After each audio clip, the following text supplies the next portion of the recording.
My guests are seated, and I'm going to introduce them to you. I have on my left, I have Elvis Darko, who is the editor of the Finder newspaper. Good morning, Elvis. Good morning. How are you doing? I'm good. Yourself? I'm all right. How was the weekend? Not bad. Yeah? All right. It's good to have you here. I also have seated on my right, Kwame Jantuah, who's a lawyer and a former vice chair of PIAC. And he's also a big shot among the CPP people. I'll let him give me his own title. Really? Good morning, Kwame. Morning, David. How are you? I'm good. How are you? Good. I'm very well. Yeah? How was the weekend? I did a program last night on Class FM. Okay. Reviewing Lee Kuan Yew's book. Okay. The Poverty to Success, something like that. Paraphrase the heading. It was very insightful.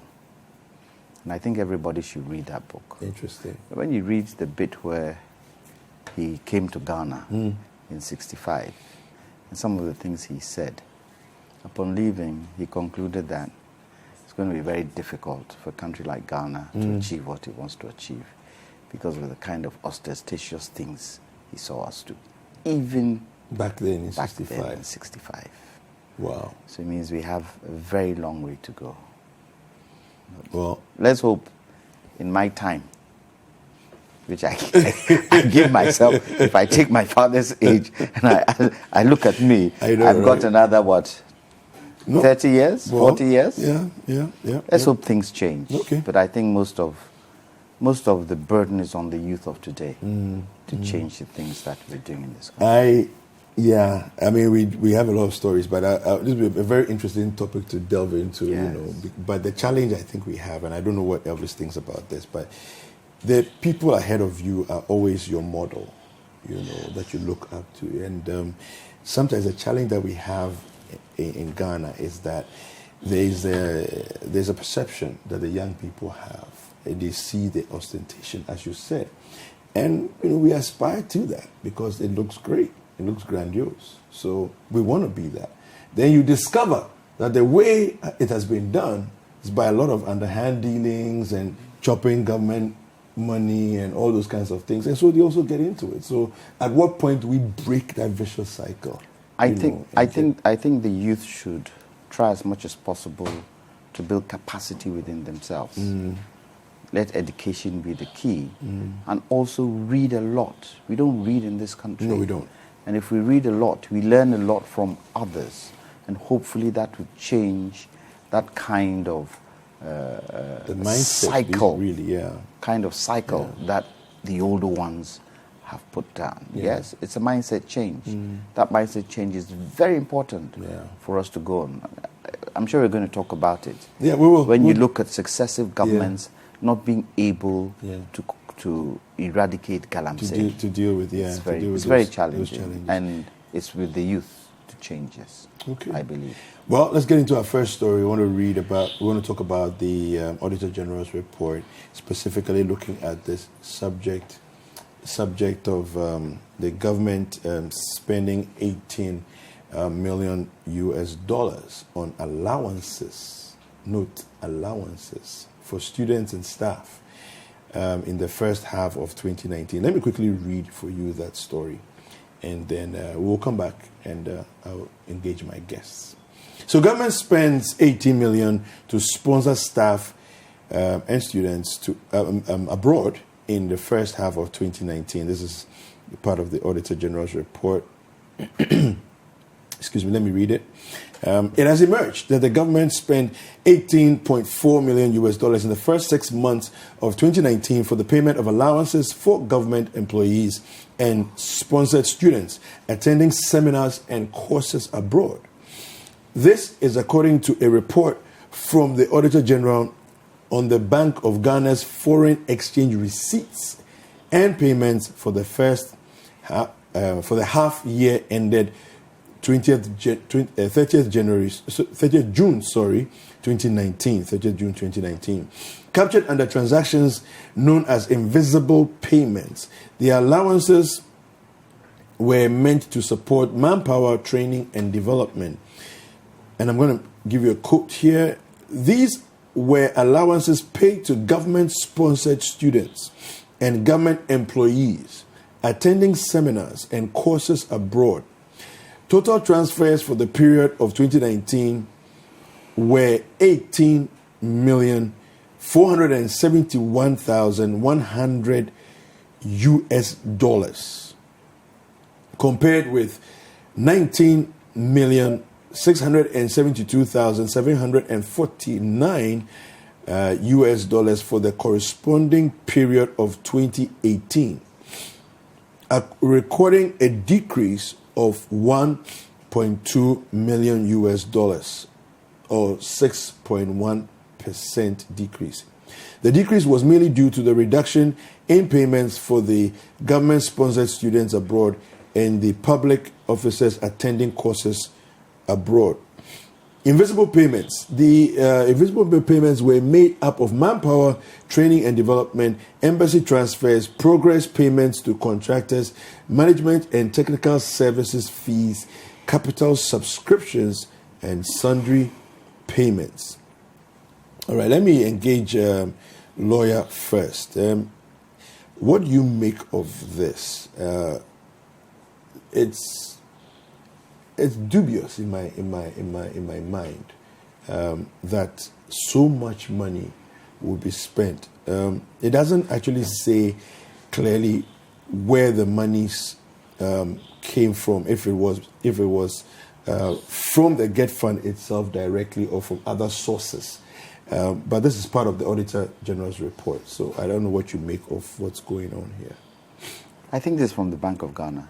Bank of Ghana. I think that is where the Bank of Ghana. Yes, okay. Foreign exchange. No, but this is from the. This is from the. No, because see, Bank of Ghana will do the transfer of monies. Yes, and that is where the Auditor General went to audit. That is where he got this information from. But it's not from the Gov't Fund, because not that I read. I could be wrong. Okay. But not that I read. Go ahead.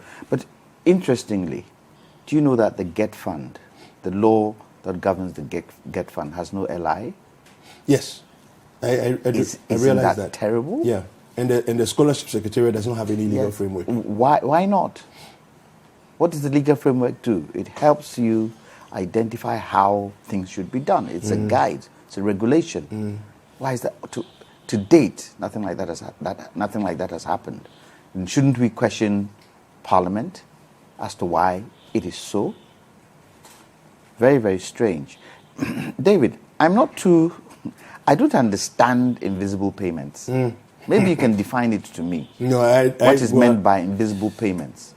Because I believe that every payment that is done in this country is outlined in the budget, isn't it?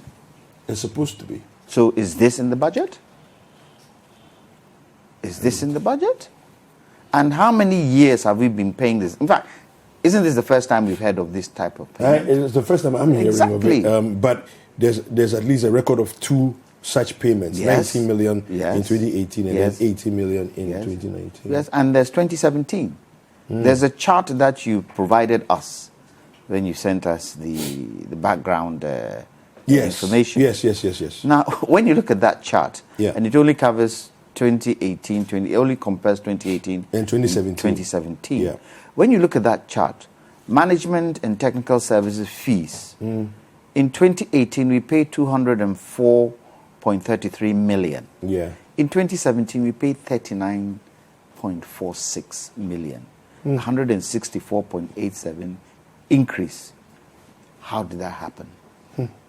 Have we been able to go into the nitty-gritties of how these payments were made and why they were made and how much we paid? I'm not sure whether the Auditor General has come out with reasons, but don't you think we should be questioning this? Don't you think Parliament should set up a committee to question this? I don't understand how we vote people into power to come and serve, vote people into power to come and make sure that they handle the country's finances well. And in 6 months, we spend 18 million for these payments. Some of them are understandable in terms of payments of students abroad. But these students are termed as what? Government students? Yeah. These courses they went on, how integral is it to the jobs that they are doing, and how integral is it to ruling this country? Same thing as we looked at the Gov't Fund last week and asked the same questions. the courses that they went to do, were they integral to the work they're doing? So a lot of questions need to be asked, and I think a lot of it, the Auditor General has a lot of work to do in terms of sifting through. This is a typical case for the Amadou, what's his name? The special prosecutor. These are some of the things we want the Auditor General to pass on to him so that he can go deep into it. And if there's any link to corruption, at least it can be exposed. Currently, we are all aghast by this colossal sum of money, looking at what that money can do with regards to even looking after the people who need it. I mean, coronavirus is coming. Ghana has been named as one of the 12 most riskiest countries that this thing can hit. We've given a budget of what, 2.5 million. WHO are telling us we need 35 million. 35 million, yeah. Look at money that could help. And coronavirus can hit anybody, left, right, center. So we need to delve into it more. And maybe the media too has a responsibility there, not only to sit on TV and talk about it, but get the investigative journalists to go in and find out exactly what this money was used for. Now, we have the Freedom of Information Bill, yeah? It's operational when? Remind me, Elvis. Is it... it's in effect. Year? It's in effect? Yeah. But it's not operational. It's operational. It's operational, okay. Yeah. We have the Freedom of Information Bill. We can ask for any kind of information we want, and let's see whether the politicians give us the information we require with regards to this. So, the whole issue of scholarships, my question that I have in my mind is, in the Gov't Fund Act 581, there's the clause that refers to needy but brilliant. Brilliant but needy. Question: why is a needy student going abroad for studies? Are they studying something we don't have in Ghana? Why is a brilliant student assuming that they are not needy? Why is a brilliant student competing with needy students for local funds? Why are they not competing for international scholarships? Because they exist. The Gov't Fund is not allowed to give scholarships for courses abroad. That was abrogated somewhere, I've forgotten the date, but when you read the report that the Auditor General gave, he indicated that was abrogated somewhere in the 90s. In terms of needy and brilliant students, they need to be identified, don't they? There are some courses that you can't get in this country, and maybe that individual has chosen that kind of a course. They are needy, they are brilliant. We realize that that individual, if taken abroad, can come back and help the development of this nation. But more often than not, most of the needy and brilliant don't get the opportunity, as we've seen. And I'm not sure whether this is the first time politicians have used the Gov't Fund for their own interest. I'm sure it has happened over and over again, but we haven't been able to identify it.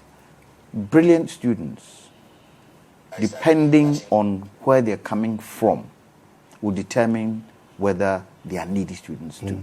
If I'm a brilliant student and my father has the money to pay, or my parents have the money to pay my fees, I'm not needy. I'm not a needy student. I'm brilliant, but my parents have the wherewithal to do it.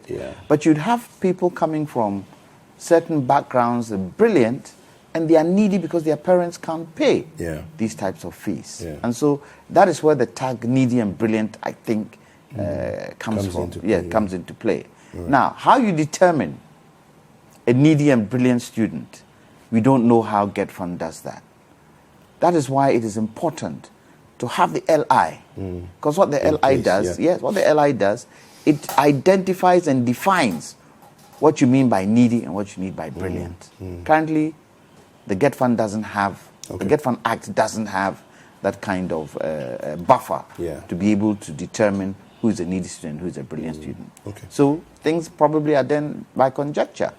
You know, if they like your face and they feel that, okay, this one can go, they give you a scholarship. But we should look into the scholarship regime and make sure that it is not given to those who are brilliant but not needy. They should be given, as the definition says, needy and brilliant students. Okay. All right. I'm going to take a short break right now. Come back and have my next guest give us his take on the whole issue of allowances spent by government on students and staff who are studying courses in foreign countries. Let's take a short break. We'll be right back. All right, welcome back from that break. This is still Breakfast Daily, and the hashtag to use to communicate with us is hashtag Breakfast Daily. The WhatsApp line is 0550-585-832. If you happen to be outside Ghana, then kindly use the country code +233. My guests have been making commentary on the subject that we're talking about, the government spending $18 million on allowances to students who happen to be government employees that have been doing different courses outside the country. I want Elvis Darko, who is the editor of the Final newspaper, to address this issue. Elvis, what do you make of this matter? Well, for me, the Auditor General has not pointed out any wrongdoing in terms of saying probably maybe the payment is not seen documents to support the payment and therefore it is illegal or anything. I think that if I read the report detailed, the Auditor General has not pointed out any misdeed or wrongdoing anywhere that maybe this money was transferred and there was no documentation. No. It just put out the findings and being classified as what's the name they use over there? Invisible payment. It does not mean that they were monies that cannot be traced. If there were monies that cannot be traced, the Auditor General would have raised the issue. That's why he listed the various areas the monies were spent. So the title invisible payment, I think that maybe the Bank of Ghana has to look at it because it connotes secrecy or something wrong. But I believe that there was something wrong. The Auditor General would have pointed it out.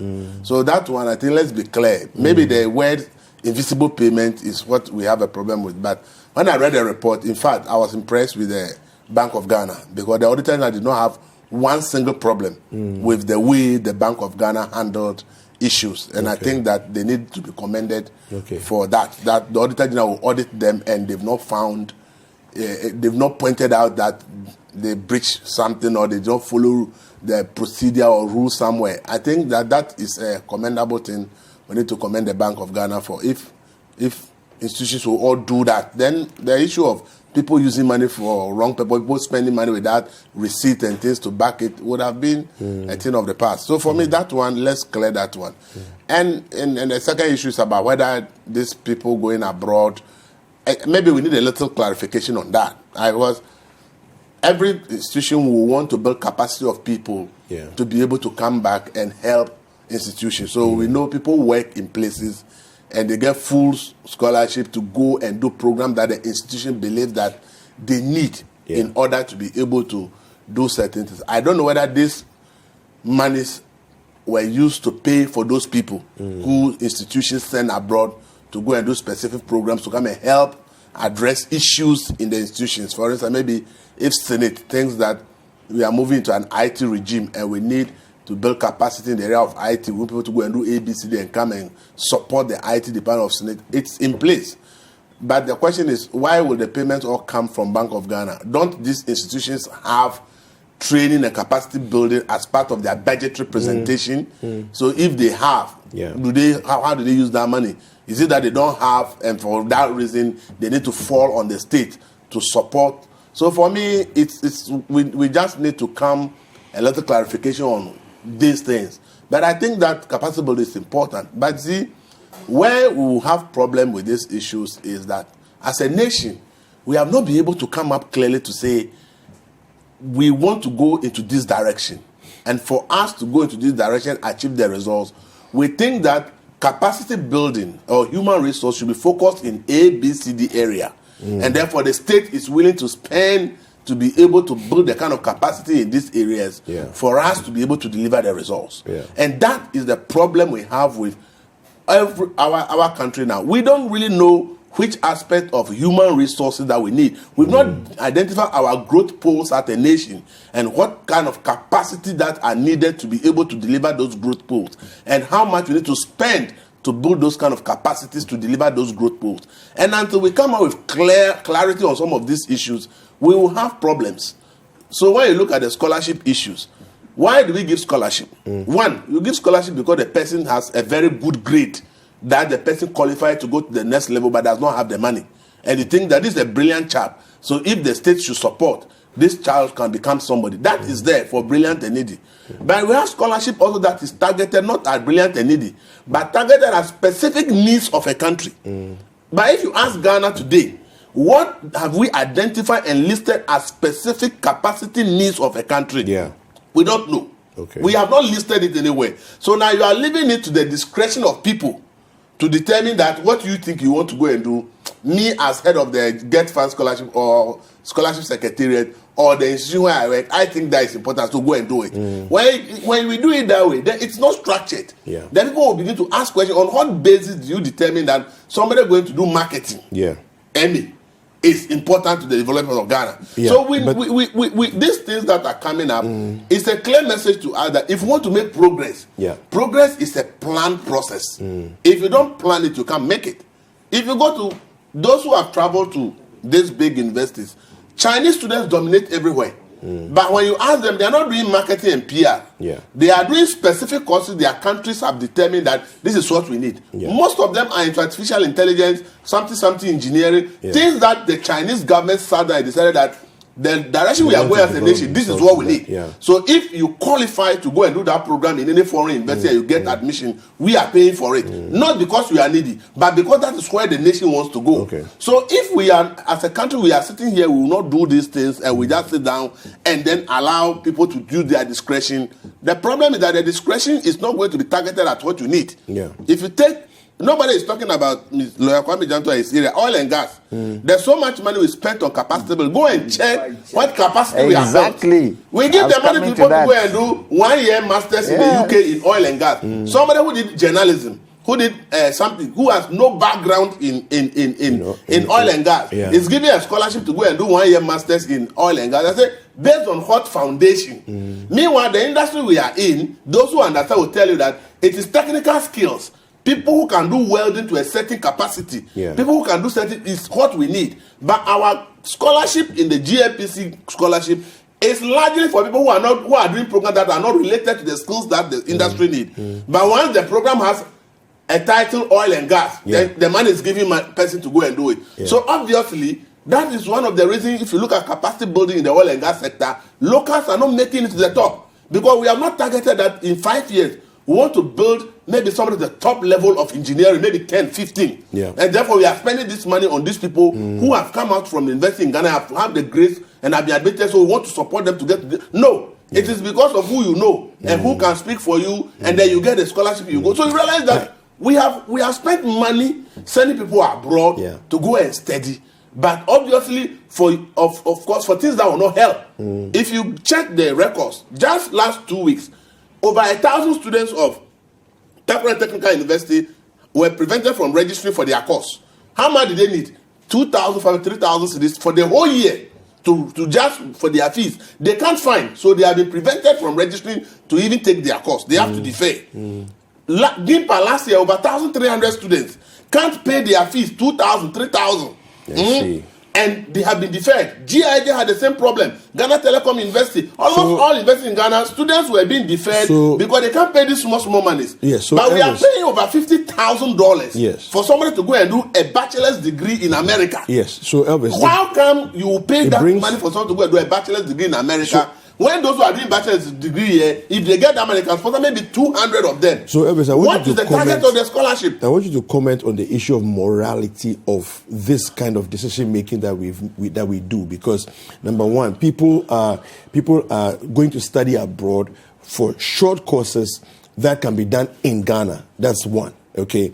Then the issue of what you just mentioned, those who are in Ghana struggling to complete their education, and there's no funds being made available to them. Yet there are people sitting in government institutions working. Maybe they want a break from work, and then they will just take a course to go and do for 6 weeks, and the government will pay thousands of dollars for them. If the institution determines, as I said, for instance, maybe SNIT or NPRA or this, we are going into this scheme, we are moving from paper-based to maybe IT. We think we have to build certain capacity to certain level. Yeah. And it's a scientific way that is done, that these are the loopholes. And therefore, an institution send people. I don't have a problem. But even if we have the courses in Ghana? No, if we have the courses, why should the person go abroad? Yes, that's my issue. So, you see, as you have raised, why do we spend so much money on foreign scholarships? If you look at the Gov't Fund alone, we are being told that it's about 425 million Ghana cedis. If you look at the period, from 2012 to now, you do the conversion, it's more than $100 million we have put in other countries' economy. That $100 million probably would have trained maybe over 500,000 people in Ghana to acquire master's degrees and first degrees in Ghana. But we are decided to spend only 3,000 people to go abroad. So you see, it is happening because the bottom line is what we are talking about morality. Morality is not law. Morality is what I deem whether it is wrong or not. Yeah. So when you leave issues to the discretion of people, don't expect any result. Because people will use family and friends, my old schoolmates, my so and so, my church member, my hometown person. All kinds of considerations will be used to allow people to access such funds, not because the nation needs it. So this is a wake-up call to us as a country, that if we want scholarships to benefit this country, the first thing to do is to say, this one restricted for needy and brilliant. That one, nobody goes there. If you are not needy and brilliant, you don't go there. My brother, we are on social media. We see young people with good grades, 7 A's, 9 A's, 10 A's. In fact, this week, my friend Bebe Lakuba just posted the result of a student. 9, 8 A's, 1 B. And the child has no money to go to school. He's begging. Last year, he couldn't go to school because there's no support. We have WIEC that releases results, that the results in the possession of Ministry of Education. We have a system in place to find out that those who obtain grade 6 to this number, to follow up to know whether they are able to make it to the next level. Have we done that? Those who have not been able to make it because of financial resources, let's extend state support to them. These are deliberate policies a state can take to be able to ensure that the brilliant people in society whose parents can't pay, the state puts them there. So if Gov't Fund has decided that, okay, every year that the WIEC results will come, we will take the results, look at those who qualify to go to the next level, especially the most brilliant ones.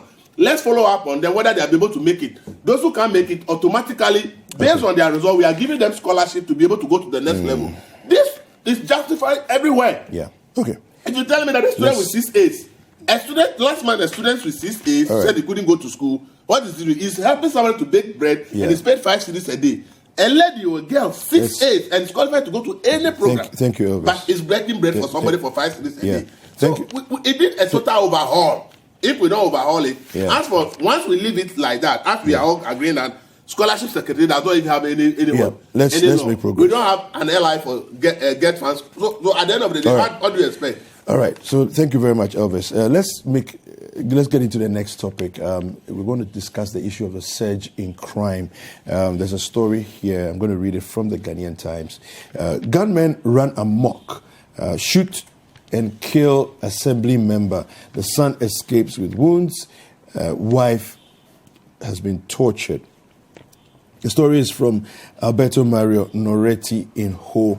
He says the assembly member of Sogakope South electoral area in the Volta region, Mr. Marcus Mauto Adahli, was yesterday shot and killed by about 8 unidentified gunmen who stormed his residence at dawn. They shot him in the head and chest repeatedly and stabbed him many times in the ribs before bolting with a safe containing an undisclosed amount of money, according to the neighbors of the deceased. The son escaped with gunshot wounds, while the wife was said to have been severely tortured.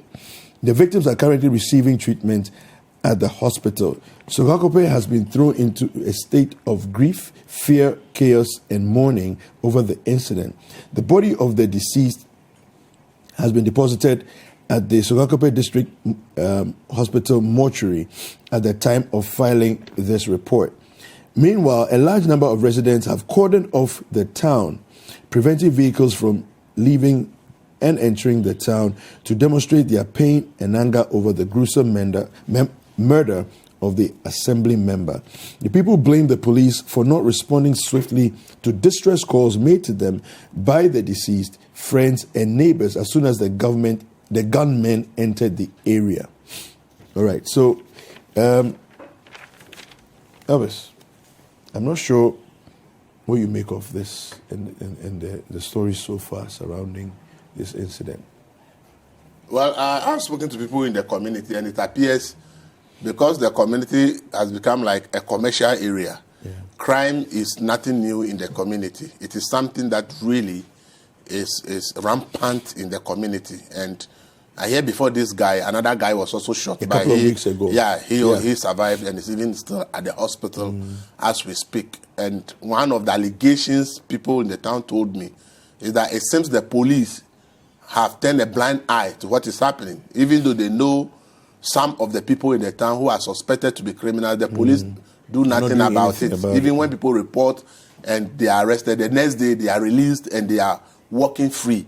So it's always said that once any community or a country touts or begin to show signs of economic attraction, you are also going to attract those that we call the economic migrants, which include criminals. So if you go to Sogakope today, I'm told there are so many people that are not indigenous of the place who are now living there, and many of them, you don't even know what they do for a living, but they are just in the community, and it's an issue. So I think that, first of all, I sympathize with the guy and his family. I hear that particular guy has been targeted for some time now. He has about 8 mobile phone shops, and at the same time, it's like the big MTN agent in the area. And I hear that the criminals have broken into his shops on several occasions and stolen his phones and things for some time in the past before this incident happened. As to whether it's a targeted killing or it is the money that they are looking for, I can't tell. But I think that the general impression I get after speaking to the people who live in Sogakope is that the police seem to be turning a blind eye to what is happening in the community. And I'll appeal to the IGP and the Volta Regional Police Command to quickly take a look at the situation of policing there. If the officers there need to be transferred for new ones to be sent there, I think it will be important. But it's an unfortunate incident. But if the police, the solution is to the police. That's why I'm appealing to the IGP and the regional commander that this is what I have heard from people, that they believe that the police, whether they are in league with the criminals or they just decide not to do anything. Because if you read what they are saying, when they were trying to break in, residents, they made several calls to the police to come to the rescue of the gentleman, but the police never showed up. So it means that there is a serious problem with policing in Sogakope that needed to be tackled, and the IGP must act fast. Absolutely. Kwame, I'm not sure what you make of it. The police commander in that area doesn't seem to think so. Why do you say so? If you read the piece you sent us, and let me read.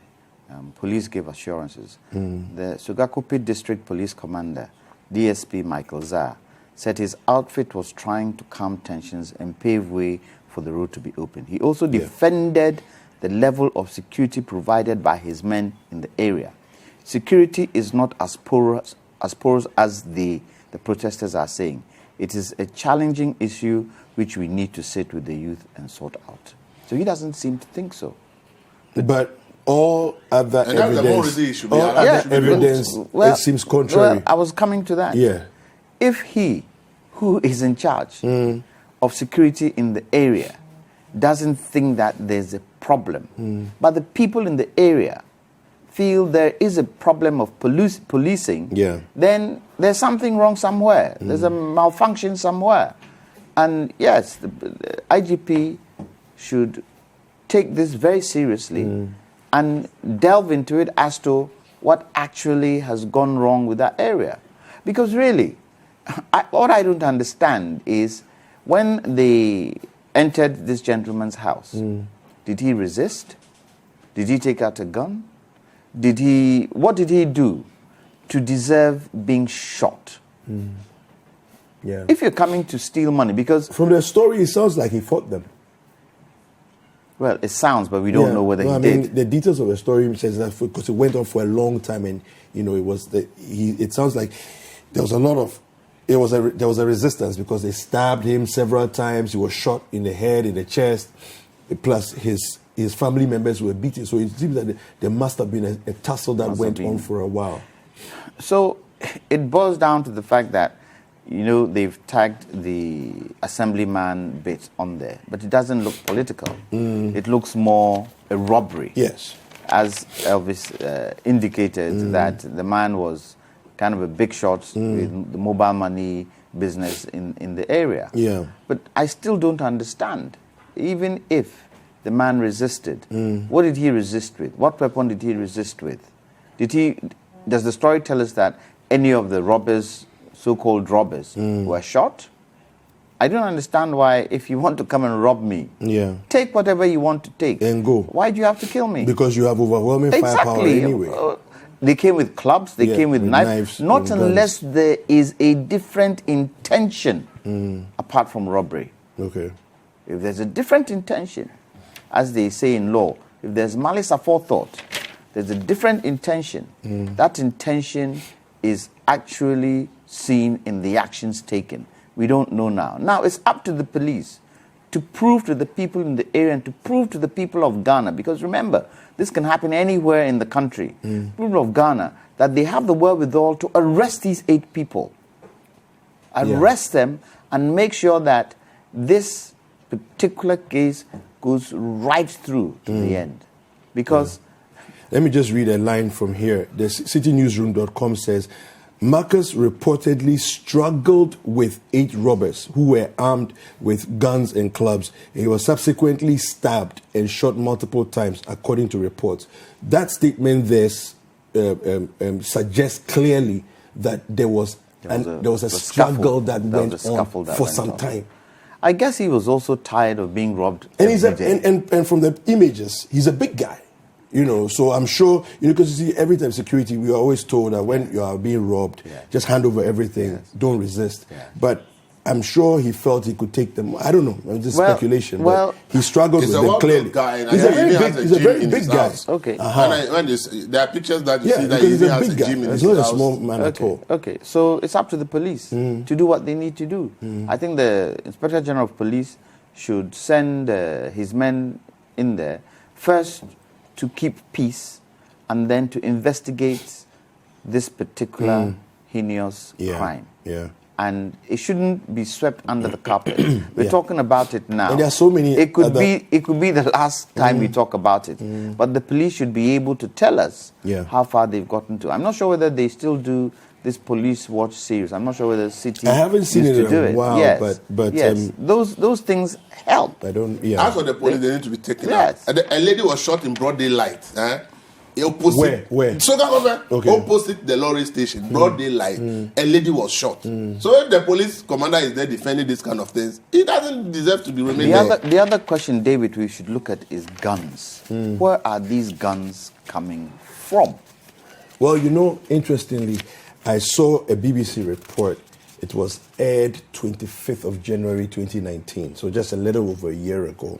And it actually shows the guy doing the report actually went to a local manufacturer's place in Ghana, right? And literally, for as little as $10, you can buy a weapon, locally manufactured gun. who is supposed to monitor these locally manufactured guns? Well, I don't know what the Ministry of Interior is doing, but it's under their purview. Yes, Minister of Interior, Minister of, I'm not sure what the Minister of Defense, but Minister of Interior. The Ministry of Interior. There's so many of these locally made weapons around. Yeah.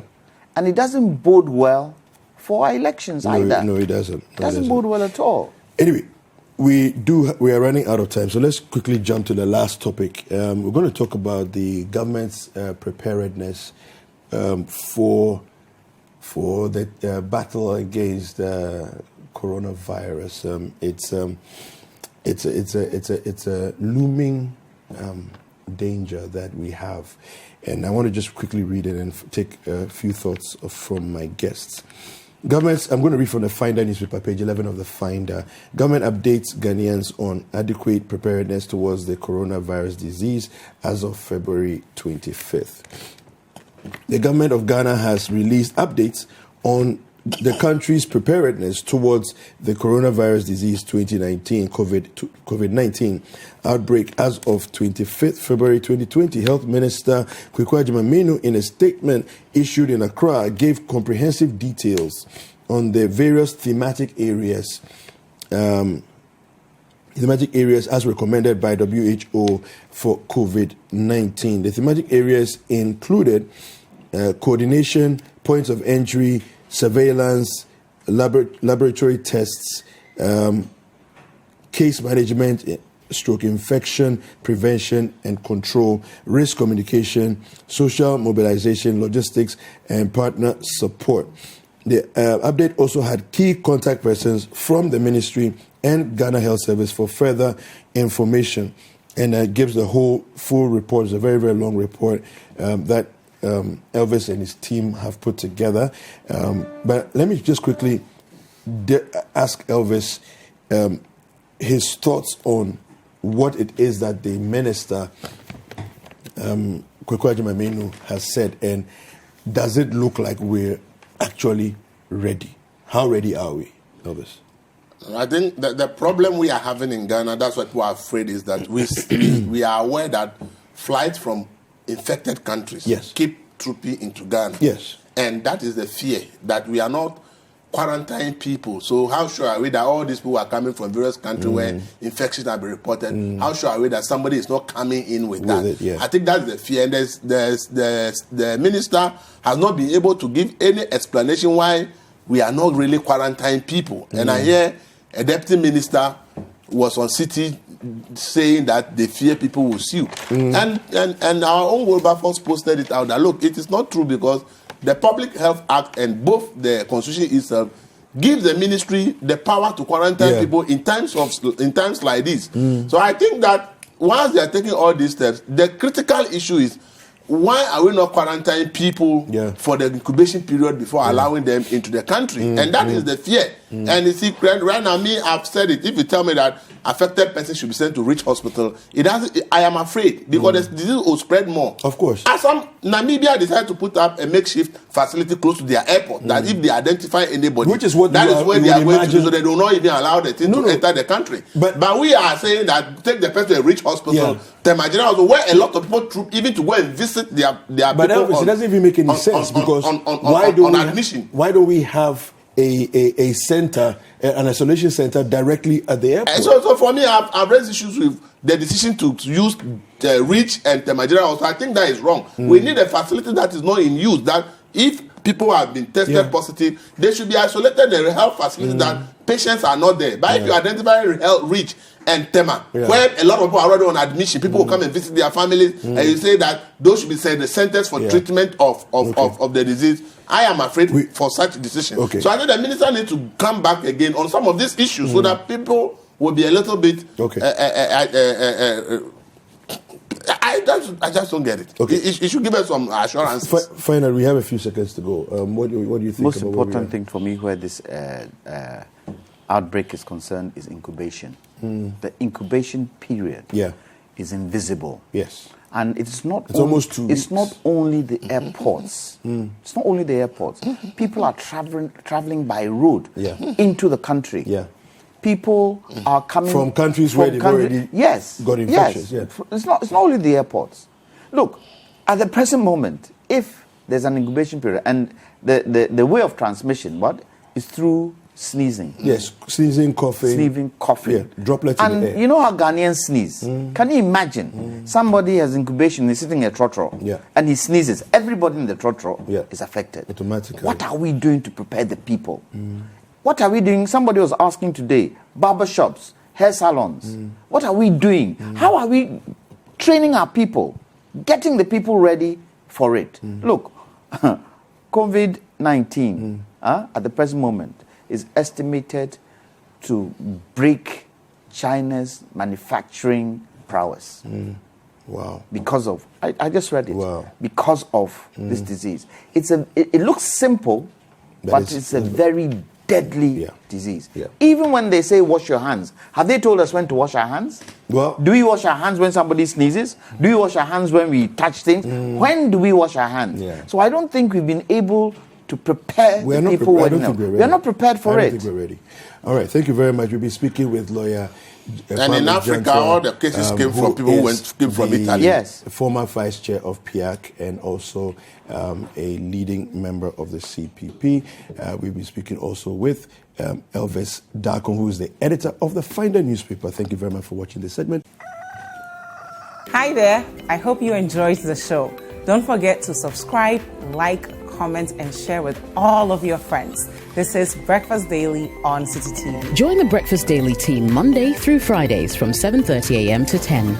Join us for breakfast daily, only on Citi TV.